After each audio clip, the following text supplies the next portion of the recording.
آج ہمارے پاس ایک کہانی ہے جو سننے میں تو بہت سادہ لگتی ہے. ایک پہاڑی چرواہے کی کہانی جو بادشاہ بننے کا خواب دیکھتا ہے. جی، لیکن اس سادگی کے پیچھے بہت گہرے سبق چھپے ہیں. بالکل. اور آج ہم صرف کہانی نہیں سنائیں گے بلکہ اس کی تہوں میں اتریں گے. یہ سمجھنے کی کوشش کریں گے کہ بڑے خواب کام کیسے کرتے ہیں، محنت کا اصل مطلب کیا ہے، اور یہ کہ کامیابی اکثر ان راستوں پر کیوں ملتی ہے جن کا ہم نے سوچا بھی نہیں ہوتا. تو آئیے اس چرواہے کے سفر کو ذرا قریب سے دیکھتے ہیں. ضرور. اچھا، تو بات یہاں سے شروع ہوتی ہے کہ ایک غریب چرواہا ہے. اس کی زندگی بہت بہت سادہ ہے. دن بھر بکریاں چرانا اور رات کو بس آسمان تلے سو جانا. مگر ایک رات وہ ایک بڑا عجیب خواب دیکھتا ہے. وہ دیکھتا ہے کہ وہ ایک عالیشان محل میں ایک سونے کے تخت پر بیٹھا ہے، بادشاہ کی طرح. اچھا. اور صبح جب اس کی آنکھ کھلتی ہے نا تو وہ اسے ہنس کر ٹال نہیں دیتا. وہ بہت سنجیدگی سے آسمان کی طرف دیکھ کر ایک دعا کرتا ہے. اور وہ دعا ہی میرے خیال میں اس کہانی کا سب سے اہم نقطہ ہے. وہ یہ نہیں کہتا کہ اے خدا مجھے بادشاہ بنا دے. نہیں، بالکل نہیں. وہ کہتا ہے اے خدا، اگر یہ خواب سچ ہے تو مجھے اس کا راستہ دکھا، اور اگر یہ صرف ایک امید ہے تو امید پر قائم رہنے کی طاقت ہی دے دے. یہ بہت گہری بات ہے. مطلب وہ نتیجے سے زیادہ راستے کی فکر کر رہا ہے. بالکل. وہ حقیقت اور امید کے درمیان ایک توازن ڈھونڈ رہا ہے. نفسیات میں اسے گول پرائمنگ کہتے ہیں. جب آپ کے ذہن میں کوئی بڑا مقصد ہو تو وہ لاشعوری طور پر آپ کے چھوٹے چھوٹے فیصلوں پر اثر ڈالتا ہے. اچھا. جی، یہ خواب اس کے لیے ایک نقشہ نہیں تھا بلکہ ایک ذہنی محرک تھا جس نے اس کی سوچ کا زاویہ ہی بدل دیا. لیکن اس کو دوسری طرح سے بھی تو دیکھ سکتے ہیں. کیا یہ دعا اس کی تھوڑی سی بے یقینی نہیں دکھاتی کہ شاید وہ خود بھی نہیں مانتا کہ یہ سچ ہو سکتا ہے؟ آپ کی بات میں وزن ہے، لیکن میں اسے بے یقینی کے بجائے حکمت کہوں گی. حکمت؟ کیسے؟ دیکھیں، وہ اپنے آپ کو ایک ہی نتیجے سے باندھ نہیں رہا. وہ کہہ رہا ہے کہ یا تو مجھے منزل تک پہنچا یا پھر سفر جاری رکھنے کی ہمت دے. یہ جو ذہنی لچک ہے نا، یہی اسے بعد میں مدد دیتی ہے. جو لوگ اپنے خواب کی ایک ہی تصویر بنا لیتے ہیں وہ اکثر نئے مواقع دیکھ ہی نہیں پاتے. صحیح. ٹھیک ہے، تو دعا ہو گئی. اس کے بعد کیا ہوتا ہے؟ اس کے بعد کہانی میں ایک بزرگ کا کردار آتا ہے. ہاں، وہ پہاڑ پر بیٹھا ہوتا ہے، خواب کے بارے میں سوچ رہا ہوتا ہے. جی، اور ایک بزرگ اس کے پاس آ کر کہتے ہیں، بیٹا، اگر تم اپنے خواب پر چلنے کی ہمت رکھتے ہو تو پہلا قدم چلو، باقی منزل خود بولے گی. یہ سننے میں تو بہت اچھا لگتا ہے، پہلا قدم چلو. لیکن کیا یہ ہمیشہ صحیح مشورہ ہوتا ہے؟ بغیر سوچے سمجھے قدم اٹھانا تو خطرناک بھی ہو سکتا ہے. بہت اہم سوال ہے. دیکھیں، اگر آپ پول بنا رہے ہیں تو آپ کو پورا نقشہ چاہیے. آپ آنکھیں بند کر کے پہلی اینٹ نہیں رکھ سکتے. ظاہر ہے. لیکن چرواہے کی صورتحال الگ تھی. اس کا مقصد واضح نہیں تھا، صرف ایک خواہش تھی. ایسی حالت میں زیادہ سوچنا آپ کو مفلوج کر سکتا ہے. آپ بس سوچتے ہی رہ جاتے ہیں، کچھ کر نہیں پاتے. یعنی بزرگ کا مقصد اسے سمت دینا نہیں تھا بلکہ صرف حرکت میں لانا تھا. بالکل. اسے سوچ کے دائرے سے نکال کر عمل کے میدان میں لانا تھا. اور یہ جو بات ہے نا کہ منزل خود بولے گی، ہاں، اس کا کیا مطلب ہے؟ یہ قسمت پر بھروسہ ہے؟ اسے قسمت سے زیادہ ایمرجنس اسٹریٹجی کہہ سکتے ہیں. یعنی جب آپ چلنا شروع کرتے ہیں تو آپ کو نئی معلومات ملتی ہیں، نئے راستے نظر آتے ہیں.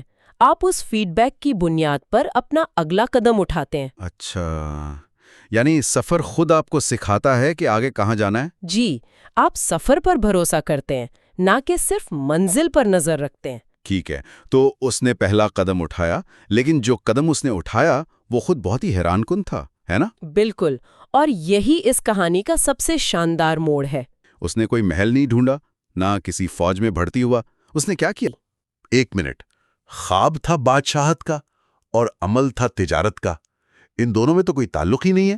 بظاہر تو کوئی تعلق نہیں، لیکن یہ مجھے کاروباری دنیا کے ایک بہت اہم تصور پیوٹنگ کی یاد دلاتا ہے. پیوٹنگ؟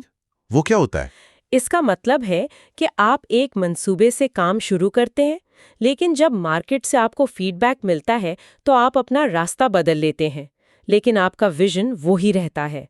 جیسے یوٹیوب ایک ڈیٹنگ سائٹ کے طور پر شروع ہوا تھا. اچھا، واقعی؟ جی، لیکن جب بانیوں نے دیکھا کہ لوگ ہر طرح کی ویڈیوز شیئر کر رہے ہیں تو انہوں نے پورا بزنس ماڈل بدل دیا. چرواہے نے بھی یہی کیا. اس کا ویژن تھا عزت اور اثر حاصل کرنا۔ اس نے محسوس کیا کہ اس کے لیے سب سے حقیقی راستہ محنت اور تجارت کا ہے۔ کمال ہے، یعنی اس نے خواب کی لفظی تشریح نہیں کی، بلکہ اس کے پیچھے جو روح تھی اسے سمجھا۔ بالکل، اور اس نے صرف تجارت نہیں کی، وہ لوگوں کی مدد بھی کرتا تھا، ایمانداری سے کام کرتا تھا، اس کا کردار بھی ساتھ ساتھ بن رہا تھا۔ اور پھر سال گزرتے گئے، وہ اپنی محنت اور اچھی ساکھ کی وجہ سے گاؤں کا سب سے امیر اور معزز شخص بن گیا۔ اس نے کوئی تاج نہیں پہنا تھا، لیکن اس کا کردار ہی اس کا تاج بن گیا تھا۔ اور پھر گاؤں کے لوگ اسے ایک نام دیتے ہیں جو اس کے پورے سفر کا خلاصہ ہے، جی، چرواہا بادشاہ۔ یہ نام کتنا طاقتور ہے! یہ اس کے ماضی کو مٹاتا نہیں، بلکہ اس کے حال سے جوڑتا ہے۔ جی ہاں، یہ صرف ایک نام نہیں، یہ اس کی پوری شناخت ہے۔ چرواہا اس کی عاجزی، اس کی جڑوں کی کہانی سناتا ہے، اور بادشاہ اس کی کامیابی اور عزت کو تسلیم کرتا ہے۔ یعنی معاشرے نے اسے وہ بادشاہت دے دی جو اس نے خواب میں دیکھی تھی۔ بالکل، لیکن یہ سونے کے تخت والی بادشاہت نہیں تھی، یہ دلوں پر حکومت کرنے والی بادشاہت تھی۔ اور کہانی کا اختتام بھی بہت خوبصورت ہے، چرواہے کے اپنے الفاظ پر۔ جب بھی کوئی اسے چرواہا بادشاہ کہتا تو وہ مسکرا کر کیا کہتا تھا؟ وہ کہتا تھا، میں نے خواب تو بادشاہی کا دیکھا تھا، مگر حقیقت میں اللہ نے مجھے محنت کا تاج پہنا دیا۔ واہ، ایسا لگتا ہے جیسے اس نے خود بھی اپنے سفر کے اصل معنی کو آخر میں سمجھا ہے۔ جی، یہ ایک طرح سے خود شناسی کا لمحہ ہے۔ وہ مان رہا ہے کہ جسے وہ منزل سمجھ رہا تھا وہ دراصل ایک محرک تھا۔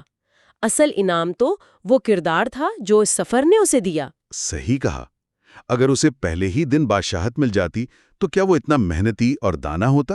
شاید نہیں۔ اس نے سمجھ لیا کہ اصل بادشاہت کسی عہدے کا نام نہیں، بلکہ اپنے ہاتھوں سے کمائی گئی عزت کا نام ہے۔ اسے تاج ملا، لیکن سونے کا نہیں، محنت کا۔ تو اس پوری گفتگو کا نچوڑ کیا نکلا؟ یہ کہانی ہمیں سکھاتی ہے کہ ہمارے خواب ضروری نہیں کہ مستقبل کے نقشے ہوں، وہ اکثر صرف ایک چنگاری ہوتے ہیں۔ بالکل، ایک چنگاری جو ہمیں حرکت میں لاتی ہے۔ چرواہے کا خواب اسے ایک سمت دکھانے کے لیے تھا، منزل بننے کے لیے نہیں۔ اور زندگی نے اسے وہ نہیں دیا جو اس نے مانگا تھا، بلکہ وہ دیا جو اس کے بننے کے لیے ضروری تھا۔ جی، یہ کہانی صرف خواب پورے کرنے کے بارے میں نہیں ہے، بلکہ اس بارے میں ہے کہ خوابوں کا تعاقب ہمیں اندر سے کیسے بدلتا ہے۔ منزل سے کہیں زیادہ اہم وہ سفر ہوتا ہے جو انسان کو تراشتا ہے۔ تو چرواہے کی اصل کامیابی اس کا پیسہ نہیں تھا؟ نہیں، اس کی اصل کامیابی وہ شخصیت تھی جو اس نے اس سفر میں حاصل کی۔ خواب ایک بیج تھا اور اس کی محنت وہ پانی اور دھوپ تھی جس نے اسے ایک بڑا درخت بنایا۔ اور یہ کہانی ہمارے لیے سوچنے کا ایک بہت گہرا سوال چھوڑ جاتی ہے۔ کیا ہمارے بڑے خواب وہ نقشے ہیں جن پر ہمیں حرف بحرف چلنے چاہیے، یا وہ محض ایک چنگاری ہیں جو ہمیں ایک ایسے راستے پر ڈال دیتی ہیں جس کا انجام ہماری سوچ سے بھی زیادہ شاندار ہو سکتا ہے؟ اور یہ کہ کیا خواب ہمیں آزاد کرتے ہیں یا اپنی توقعات میں قید کر دیتے ہیں؟